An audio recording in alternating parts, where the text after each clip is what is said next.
રાજસ્થાન સહિત ઉપરવાસમાં પડેલા ભારે વરસાદના કારણે બનાસકાંઠાના જીવાદોરી સમાન દાંતીવાડા ડેમમાં પાણીની આવક થઈ રહી છે। હાલમાં બનાસ નદી બંને કાંઠે વહેતી થતા દાંતીવાડા ડેમમાં 3590 ક્યુસેક પાણીની આવક ચાલુ છે। જો કે દાંતીવાડા ડેમ તંત્ર દ્વારા ડેમ અને બંને નદીમાં ન જવા માટે લોકોને સૂચના આપવામાં આવી છે। રાજસ્થાનમાં ઉપરવાસમાં વરસાદ પડી રહ્યો છે, તેના કારણે ગઈકાલે દાંતીવાડા ડેમમાં 16800 ક્યુસેક પાણીની આવક થઈ હતી, જ્યારે હાલમાં દાંતીવાડામાં 3590 ક્યુસેક પાણીની આવક ચાલુ છે, જેના કારણે તંત્ર દ્વારા બનાસ નદીમાં ન ઉતરવા તેમજ દાંતીવાડા ડેમ ઉપર પ્રવાસીઓને આવવા પર પ્રતિબંધ લગાવી દેવામાં આવ્યો છે। દાંતીવાડા ડેમમાં સારી એવી પાણીની આવક થતાં આગામી દિવસોમાં ડીસા, પાટણ સહિતના વિસ્તારોમાં સિંચાઈ માટે પાણી મળી રહેશે તેવી આશાઓ ખેડૂત રાખી રહ્યા છે। દાંતીવાડા ડેમમાં હાલમાં 580 ફૂટ જેટલી સપાટી પહોંચી ગઈ છે। જો કે ડેમની ભયજનક સપાટી 604 ફૂટ છે, ત્યારે જો આ પ્રકારે પાણીની આવક ચાલુ રહેશે તો આગામી દિવસોમાં દાંતીવાડા ડેમના દરવાજા ખોલવા પડે તેવી પરિસ્થિતિ થઈ શકે છે। હાલમાં દાંતીવાડા ડેમમાં સારી એવી પાણીની આવક નોંધાતા ખેડૂતોમાં ખુશાલી જોવા મળી રહી છે। પરમ દિવસે ઉપરવાસમાં રાત્રે સારો એવો વરસાદ પડ્યો છે, એની આવક આપણને કાલ સાંજથી મળવાની ચાલુ થઈ છે। એમાં કાલ સાંજે આપણું લેવલ 10,000 ક્યુસેકથી વધીને લગભગ 16,900 ક્યુસેક જેવી આપણે રાત્રે આવક થઈ હતી। એના પછી સવારમાં એ આવક ઘટી છે, અત્યારે 3590 ક્યુસેકની હાલમાં આવક છે।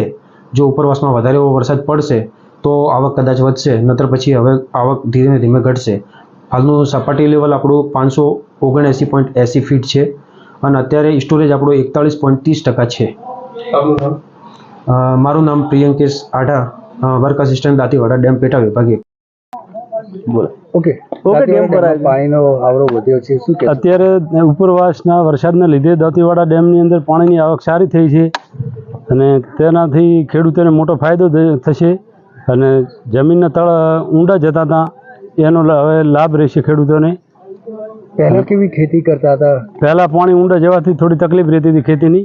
હવે દાંતીવાડા ડેમમાં પાણી આવે છે અને એ પાણી જો છોડવામાં આવશે તો ખેડૂતોને પાણીનો ફાયદો થશે।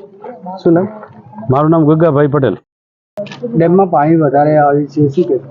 રાજસ્થાન ઉપરવાસમાં વધુ વરસાદ થવાથી આજે ડેમમાં પાણીની આવક વધી છે। એના કારણે જે ખેડૂતો સિંચાઈને દ્વારા બોર દ્વારા ખેતી કરે છે એમના લગભગ 1000 થી 1200 ફૂટે પાણી અંદર જતા રહે છે, તો એના માટે આ એક મોટો ફાયદો છે। અને વત્તા જો પાણી છોડે તો એનાથી પણ ખેડૂતનું તળ ઊંચું આવે એવી ખેડૂતોની ખૂબ અપેક્ષા છે।